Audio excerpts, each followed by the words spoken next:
She's here, the sentry hissed. The girl with the bomb ring. Mara stepped from the dust like a ghost pulled by wires. Sirens wailed up the canyon. Drones swarmed. Her heart hammered. The ring on her finger warmed and whispered in a voice that only she heard, "I won't explode again."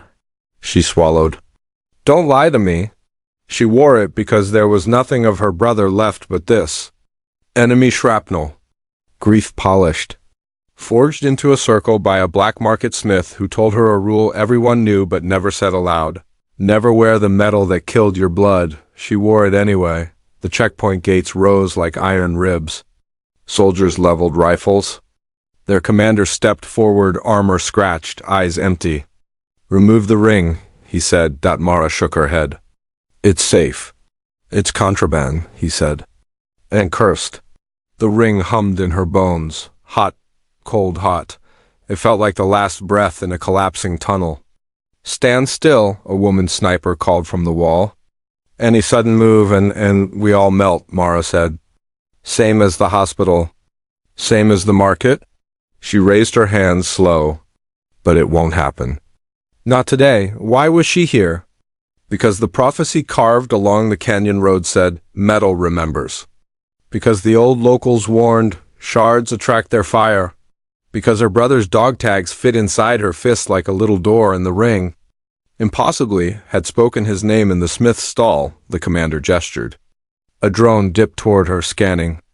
Its light crawled across the ring, blue, yellow, then a savage red. "Incoming signature." The drone chirped, "Get down." The wall shouted. The sky cracked. Far beyond the ridge, something screamed through the clouds. A shell, a spear of fire. The city alarms joined the canyon sirens, one sick choir. Mara's knees shook. "Not again," she breathed. "I will not explode again," the ring said, firmer now. "But I can keep what explodes from reaching you." She felt it then, a pull, like a tide through her bones. Like the ring was a door and the world wanted to pour through it. "Hold," the commander barked to his line. He watched her, not the sky. "What did it just tell you?" Mara met his eyes. "It said it can stop what's coming." "You expect me to trust an enemy shard?" His face tightened. "That metal killed my unit. It killed her brother too." The memory hit her like a blade.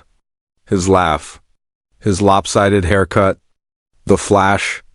Then ash snow. Mara lifted her hand. "Let me try." "Take the shot," the sniper said, voice cracking. "Stand down." The commander snapped. The shell tore the clouds wide open. The world turned white. The wall personnel hit the deck. The ring went ice cold. Pain stabbed Mara's palm, straight to the shoulder. She tasted iron, then the twist, the ring. Didn't detonate. It swallowed. The blast vanished into the small circle of metal as if the ring were a throat. Air collapsed. Dust ran backward. The shockwave pinched into a single hiss, then silence. The sky stitched itself. The world stood, swaying. Mara could not move. Every nerve burned. She smelled rain and rust. The ring glowed like an ember and whispered, softer, almost sad, "I kept my promise." The soldiers rose, stunned. The drone stuttered nonsense. The commander stepped closer, eyes wide. "What are you wearing?" "Something that eats explosions," Mara said. Her voice trembled. "Something built to do it once." "Once?" The word fell heavy. The ring pulsed. "Resource consumed." "Integrity at 30%? Mara's chest nodded. "How many can you take?" "One more," the ring said. "Maybe." The sniper climbed down, anger shaken into awe. "Why would they make that?" she asked. "Why would the enemy forge? Mercy?" Mara's gaze drifted to the canyon wall, to the carved lines worn by sand, our fathers forged shields in the shape of wounds. Our enemies forged wounds in the shape of shields. Old words, dangerous. "We thought the shrapnel killed us," Mara said, breath thin. "Maybe it was trying to save what it could." The commander looked at her like she had turned the ground to water. "Who told you to wear it?" "No one," Mara said. "Grief did." He flinched. It was the only human thing he'd done. And then listen, grief girl. You walk with us? If you can catch one more, you catch it for the city. Mara shook her head. I didn't come to pledge to a wall. Then why? She dared the truth. My brother's voice is inside this ring. The commander's jaw worked. Your brother is Ash. So is everything we love, Mara said. But Ash can speak if the wind knows the words. He stared. The sniper made the sign everyone made before crossing bad ground. Drones circled like anxious birds. The ring pulsed warmer now, like a heartbeat under her skin.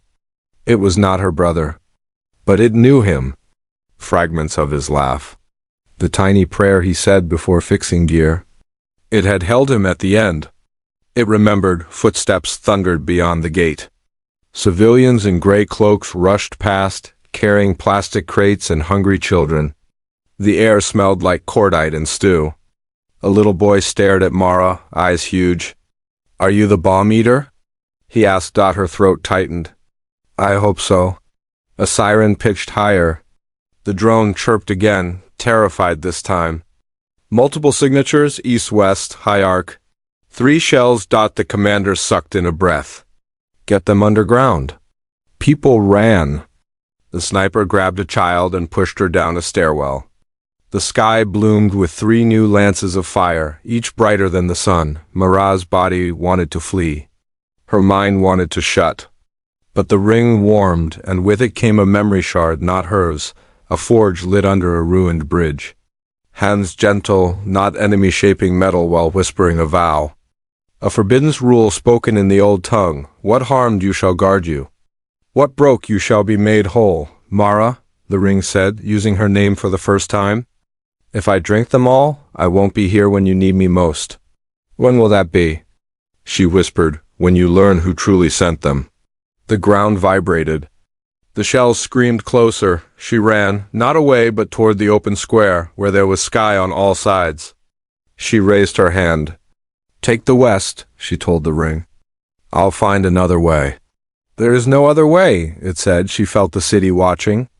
The commander's voice ripped the air. Mara! I won't let them die, she said. Not like him. The first shell fell, and the ring drank it with a thunder sob that shook her teeth. Her vision blackened at the edges.